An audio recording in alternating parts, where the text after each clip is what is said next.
தாய் தமிழ் உறவுகளுக்கு வணக்கம். கார் வழங்குகின்றார் விஜய். கார் வழங்குகின்றார் விஜய் என்ற தலைப்பில் இந்த காணொலியை காண்கிறோம். 2026 தமிழக சட்டசபை தேர்தலுக்கு முன்பாக வீட்டுக்கு ஒரு கார் வழங்கப்படும் என்று ஜோசப் விஜய் அறிவித்திருந்தார். அவர் கூறியபடி பொதுமக்களுக்கு இப்போது கார் வழங்கப்படவில்லை. தற்போது கார் யாருக்கு வழங்கப்படுகிறது என்று சொன்னால் எம்எல்ஏக்களுக்கு கார் வழங்கப்படுகிறது. எம்எல்ஏக்களுக்கு கார் வழங்க ஜோசப் விஜய் முடிவு செய்துள்ளார்.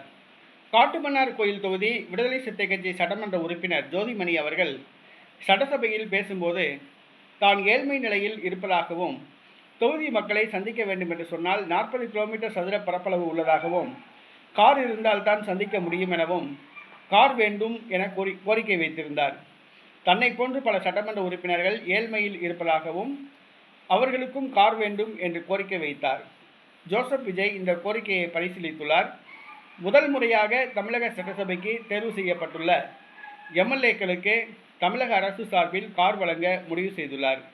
இதனால் முதல் முறை எம்எல்ஏ ஆகியுள்ளவர்கள் மகிழ்ச்சி அடைந்துள்ளார்கள். எம்எல்ஏக்களுக்கு கார் வழங்கப்படுகிறது. விடுதலை சிறுத்தை கட்சி சட்டமன்ற உறுப்பினர் கோரிக்கையை ஏற்று எம்எல்ஏக்களுக்கு கார் வழங்க விஜய் முடிவு செய்துள்ளார்.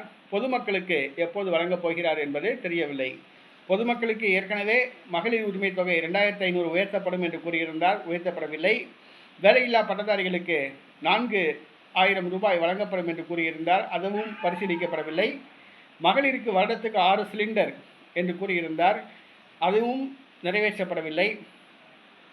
மாதாந்திர மின்கட்டணம் என்று கூறியிருந்தார். அதுவும் நிறைவேற்றப்படவில்லை. பெண்களுக்கு இலவச பேருந்து பயணம் என்று கூறியிருந்தார். அதுவும் நிறைவேற்றப்படவில்லை.